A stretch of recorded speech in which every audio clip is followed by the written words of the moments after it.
Hello friends, मैं Firoz Memon double जी में आप सभी का स्वागत है।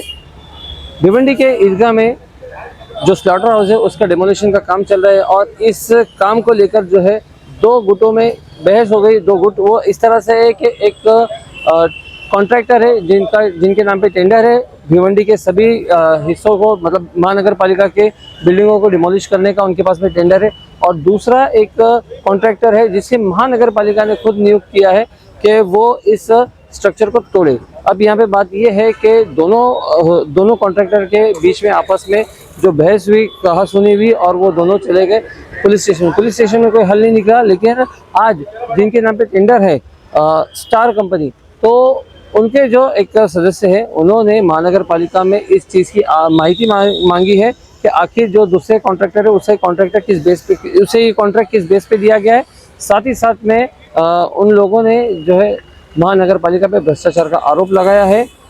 क्या है सारी मामला, आइए देखिए। अगर आप भिवंडी में इंपोर्टेड प्रोडक्ट्स खरीदना चाहते हैं तो उसका एकमात्र ठिकाना है हैप्पी शॉप, जहां आपको imported chocolates, snacks, confectioneries, imported drinks, साथ ही प्रीमियम ड्राई फ्रूट्स की रेंज डिस्काउंटेड रेट्स पर मिलेंगे।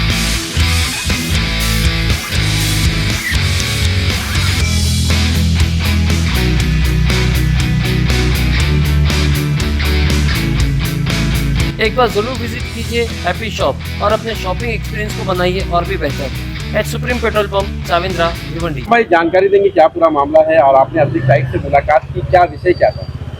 देखिए, मेरी फर्म का नाम है सहारा ट्रेडर्स। ये पूरे भिवंडी प्रभाग 5 में जो भी धोखादायक और अति धोखादायक बिल्डिंग तोड़ने का काम है ये हमारे लोगों का है।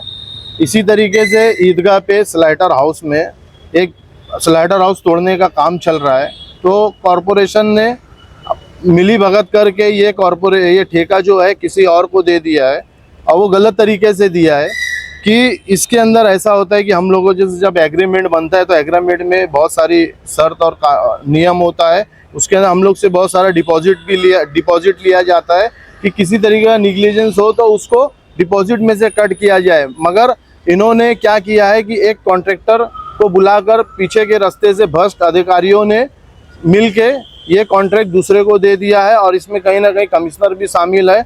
अगर ये सारी चीज़ें दुरुस्त नहीं करते हैं कमिश्नर साहब तो हम लोग एक बहुत बड़ा तीव्र आंदोलन करेंगे, मोर्चा लाएंगे और ऐसा मोर्चा लाएंगे कि कमिश्नर साहब ऐसा मोर्चा आज तक नहीं देंगे। ये मेरी चेतावनी है कमिश्नर साहब को कि आप अपनी गलती को दुरुस्त करें, नहीं तो हम लोग एक बहुत बड़ा मोर्चा निकालने वाले हैं आपके खिलाफ। आपकी कंपनी के बीच में क्या कॉन्ट्रैक्ट, कितने दिनों का कॉन्ट्रैक्ट हुआ है?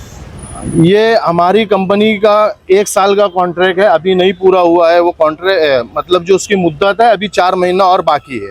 अच्छा, जैसे कि आपने कहा कि जब महानगर पालिका ने टेंडर आपको दिया जो उसमें काफी नियम रहते हैं जी, तो नियम किस तरह का है कि सरकारी जो जैसे कि अभी स्लाइटर हाउस देखा जाए तो वो महानगर पालिका के हद में आती है, तो उसमें ये उल्लेख है क्या महानगर पालिका का जो प्रॉपर्टी वो आप तोड़ सकते हैं? बिल्कुल, हमारे टेंडर में ये लिखा हुआ है कि गवर्नमेंट का जैसे जो कॉरपोरेशन की जो मिल्कियत है उसको हम लोग तोड़ सकते हैं। धोखादायक, अति धोखादायक और शासकीय इमारत, ये उसके अंदर साफ साफ लिखा हुआ है। टेंडर जो आप लोग नियम रहता है तो आपको भी कुछ टेंडर भरने के लिए कुछ नियम रहता होगा, मतलब जैसे कि कोई अगर एक धोखादायक इमारत का अगर आपको निकलता है कॉन्ट्रैक्ट आता है तो उसके लिए भी आपको कुछ शर्तें रहती होगी। आप हो सकता है कि आपने वो शर्त पूरी नहीं की होगी तो महानगर पालिका ने किसी और को दे दिया। नहीं, देखिए, पहली बात तो कॉरपोरेशन कोई भी टेंडर इस तरीके से किसी को नहीं दे सकती है, मगर उसमें कुछ अगर कानून में बदली करना है या एग्रीमेंट में कुछ बदली करना है तो वो कर सकते हैं, मगर इस तरीके से वो किसी को दे नहीं सकते हैं क्योंकि ये टेंडर ही इसीलिए निकाला जाता है कि एक कॉन्ट्रैक्टर के जरिए ये सारा काम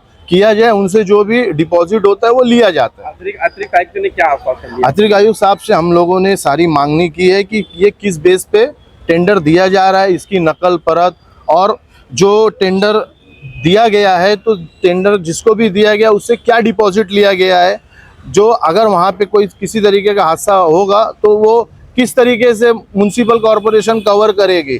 सारी बात होने के बाद भी कोई किसी तरीके का वहाँ पर कार्रवाई नहीं की जा रही है और वो काम। तो सदम भाई, आपका अगला कदम क्या होगा? देखिए, हमारा अगला कदम होगा कि हम कोर्ट जाएंगे। अगर हमको कॉरपोरेशन से राहत नहीं मिलती है तो हम कोर्ट जाएंगे और आंदोलन करेंगे, मोर्चा करेंगे, सारी चीज़ करेंगे, कोर्ट जाके कुछ ना कुछ रास्ता निकाल के।